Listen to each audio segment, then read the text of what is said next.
Hello everyone, welcome to my channel. Myself Krishna Gupta. चलिए आज अपन देखेंगे लॉज ऑफ मोशन का। ठीक है, इसका फॉर्मूला रिवीजन करेंगे। कोशिश ये करूंगा कि आपको जितने भी आपके नीट में फॉर्मूला बनते हैं मैं आपको सारे रिवाइज करा दूं। ठीक है, चलिए स्टार्ट करते हैं।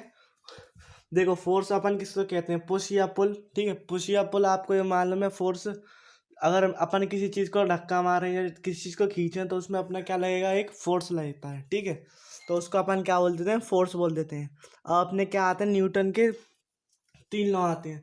देखो, न्यूटन का फर्स्ट लॉ अपना क्या कहता है? न्यूटन का फर्स्ट लॉ कहता है कि जितनी भी बॉडी है उस पर जो है, अगर अपन उस पर कोई भी एक्सटर्नल फोर्स नहीं लगाए, अगर वो रेस्ट में तो रेस्ट में रहना चाहेगी, अगर वो मोशन में तो मोशन में रहना चाहेगी। और अगर हम उसका मतलब उस पर एक्सटर्नल फोर्स लगाएंगे तो वो उसका क्या करती है? अपोज करती है। इसका कहने का मतलब ये है कि एफ नेट, जितना भी एक बॉडी पे जितने ही फोर्स लग रहे होंगे उसका नेट जो होगा वो क्या होगा? जीरो होगा। ठीक है, अब अपनी देखो, मैंने बताई ना, बॉडी एट रेस्ट पे हो सकती है, इसमें क्या हो सकती है? बॉडी एट मोशन में हो सकती है। यानी कि इसका कहने का मतलब ये है, अगर अपनी बॉडी, अगर मान लो जो पेन है, मैं इसको अगर इसको उठाऊं नहीं तो ये सालों तक यहीं डला रहेगा। तो ये अपना क्या हो गया? एक इनर्शिया दिखा रहा है। ठीक है, मतलब ये क्या हो गया? अपना इनर्शिया दिखा रहा है। अगर मैं इसको उठाऊं नहीं तो ये ऐसा का ऐसा डला रहेगा। ये पूरे 5 6 साल 10 साल तब तक ऐसे ही डला रहेगा। ठीक है, और मान लो कोई चीज़ मोशन में होती है तो वो चाहती है कि मैं मोशन में ही रहूं, मैं रेस्ट में ना हूं, तो वो क्या करती है? अपोज करती है, अगर अपन एक्सटर्नल फोर्स लगाते हैं तो। ठीक है, अब अपन बात करते हैं। ये तो बात हो गई अपनी किसकी? फर्स्ट लॉ की। अब अपन बात करते हैं कुछ अपना मोमेंटम का भी इसमें आता है कॉन्सेप्ट। तो मैं आपको बताता हूँ। देखो, मोमेंटम को अपन क्या लिख सकते हैं? मोमेंटम पहली बात तो एक वेक्टर क्वांटिटी होती है, ये बात आपको पता है। आपको फोर्स भी मालूम है, फोर्स कैसी होती है? अपनी वेक्टर क्वांटिटी होती है। इसकी ऐसा यूनिट क्या होती है? अपनी न्यूटन होती है। क्या होती है अपनी ऐसा यूनिट? इसकी न्यूटन होती है। ये सब आपको मालूम है। ठीक है, और अपन बात करें इसकी डायमेंशन की, तो डायमेंशन आपकी क्या होती है? इसकी फोर्स की डायमेंशन जो होती है वो होती है mlt-2। ठीक है, ये अपनी क्या है? फोर्स की डायमेंशन है। ठीक है, फोर्स की क्या है? ये अपनी डायमेंशन है। अब अपन बात करते हैं आगे। तो देखो, मोमेंटम, मोमेंटम कैसा होता है? एक वेक्टर क्वांटिटी होता है। ठीक है, इस और जो अपना चेंज इन मोमेंटम क्या होता है? चेंज इन मोमेंटम होता है final momentum minus initial momentum. इसको ऐसे भी लिख सकते हैं, अगर अपन ने एम कॉमन ले लिया, बाहर निकाल लिया, तो इसको अपन ये भी तो लिख सकते हैं, final velocity minus initial velocity. तो अपन इसको ऐसे भी लिख सकते हैं। ठीक है, final velocity minus initial velocity. ठीक है, अब मैं बात करूँ, आपके कुछ इसमें स्पेशल केस आते हैं। ठीक है, और देखो, जो अपना चेंज इन मोमेंटम होता है ना, change in momentum, change in momentum को ही अपन क्या कह देते हैं? जो चेंज इन मोमेंटम होता है ना, उसी को अपन बोल देते हैं इम्पल्स। ठीक है, उसको अपन क्या बोल देते हैं? इम्पल्स। ठीक है, और एक बात आपको ध्यान रखनी है कि चेंज इन मोमेंटम अपना इम्पल्स होता है, और अपना अगर एफ टी का ग्राफ है और इसका जो एरिया है ना, एरिया अंडर द कर्व अपना क्या देगा? इम्पल्स देगा। और मान लो अपना एफ एक्स का ग्राफ है, जो कि आप आगे वर्क पावर में पढ़ोगे, तो वो अपना क्या देता है? उसका area under the curve work देता है। ठीक है, इस बात में आपको बहुत कंफ्यूजन रहता है, इसलिए मैंने आपको बता दिया। ठीक है, अब अपन बात करते हैं। ठीक है, अब अपन देखते हैं कि करके जो आपके चेंज इन मोमेंटम के स्पेशल केस आते हैं इसमें, जो आपके नीट में भी सवाल आ चुके हैं उस पर। ठीक है, तो उस पर अपन बात करते हैं एक करके। अब देखो, एक अपनी बॉल है। ठीक है, पहला केस क्या है? एक अपनी बॉल है, बी वेलोसिटी से आ रही है और दीवार से टकरा के वापस आ रही है। तो इसमें जो चेंज इन मोमेंटम होगा, मैं आपको एक और बता दूं कि मैं इसको कैसे निकालता हूँ। देखो, अपन जो है एक डायरेक्शन में क्या ले लेते हैं? पॉजिटिव ले लेते हैं। एक डायरेक्शन में क्या ले लेंगे? नेगेटिव ले लेंगे। ठीक है, तो जो अपना इसमें चेंज इन मोमेंटम आता है -2 mb अपना, ये तो अपना एक ही डायरेक्शन में हो रहा है ना। जैसे कि आप कोई बॉल से खेलते हो, ठीक है, टेनिस वाली बॉल है, आपने सबने देखी होगी, ग्रीन कलर की जो आती है, उसको अपन दीवार पे मारते हैं, दीवार पे मार के सीधी वापस आ जाती है। तो अपने ये क्या हो गया? ये वाला केस हो गया। तो इसको अपन, इसमें जो अपना मोमेंटम आता है क्या आता है? -2 mb। ठीक है, आप देखो, आप बॉल को फेंकते हो तो जिस जिस एक्सिस में फेंका हो तो उसी एक्सिस में आती है। अगर आप ऊपर फेंकोगे तो आपकी आपकी छत से टकरा के नीचे आ जाएगी बॉल।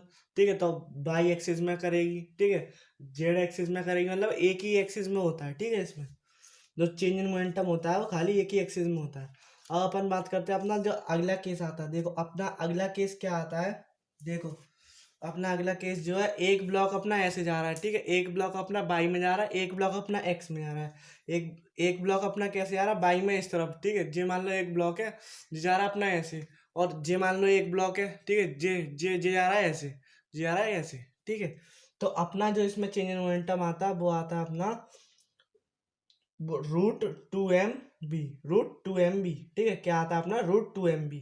ठीक है, और आपका एक जो आता है, ये मान लो अपनी दीवार है। ठीक है, और इससे एक बॉल आई, किसी थीटा एंगल पर टकरा के वापस चली गई। ठीक है, तो ये भी आपका फेमस सवाल है, इसमें 2 या 3 बार सवाल आया है नीट में, इसलिए मैं आपको बता देता हूँ इसका। देखो, अगर आपका एंगल हॉरिजॉन्टल से दे रखा हो, ठीक है, अगर आपका एंगल हॉरिजॉन्टल से दे रखा हो, ठीक है, तो आपका क्या फॉर्मूला होगा, और अगर आपका एंगल वर्टिकल से दे रखा हो तो क्या फॉर्मूला होगा। अगर आपको हॉरिजॉन्टल से दे रखा हो तो आप लिख सकते हो delta P V equals to two M cos theta. ठीक है, 2 m b कॉस थीटा। और मान लो आपका थीटा अगर वर्टिकल से दे रखा हो, ये तो अपना क्या है, एच फॉर हॉरिजॉन्टल। ठीक है, और आपका थीटा अगर वर्टिकल से दे रखा हो तो 2 m b साइन थीटा से आप लगा लोगे। ठीक है, 2 m b साइन थीटा से आप लगा लोगे जी। आप सीधा याद रखो, क्योंकि इस पर 2 या 3 बार सवाल देखा गया। अगर आपको फॉर्मूला आता है तो आप जल्दी से कर लोगे। ठीक है, वैसे भी आप सोच लो, क्योंकि इसमें देखो ना, एक डायरेक्शन का तो जो है कैंसिल ही हो जाता है। इसमें क्या हो जाता है, एक डायरेक्शन का ऊपर नीचे कैंसिल हो जाता है।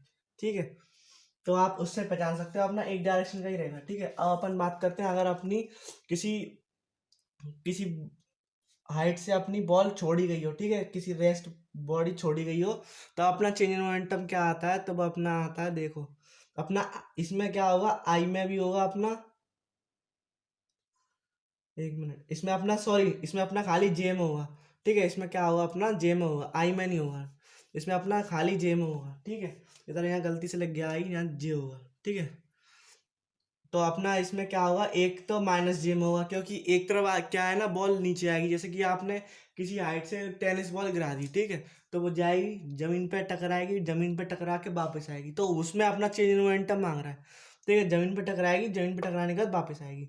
तो अपन क्या लिख सकते हैं, मोमेंटम क्या होता है अपना, एम इंटू डेल्टा वी। ठीक है, एम इंटू डेल्टा वी। और आपको मालूम होगा, आपने जब वो पढ़ा था kinematics 1D 2D, kinematics 1D 2D पढ़ा था, तब अपन ने सीखा था ना, तब अपन ने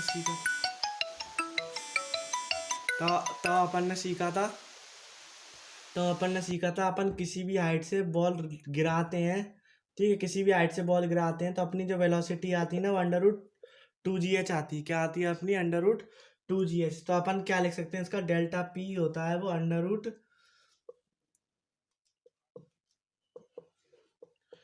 तो अपन इसका जे लिख सकते हैं ना। अब जे क्या कह रही, टकरा के वापस जा रही है, तो अपन इसका जे लिख सकते हैं। ठीक है, एक अपनी हाइट क्या हो जाएगी, h2 हो जाएगी, एक अपनी h1 हो जाएगी, ठीक है, एक अपनी क्या हो जाएगी, h1 हो जाएगी।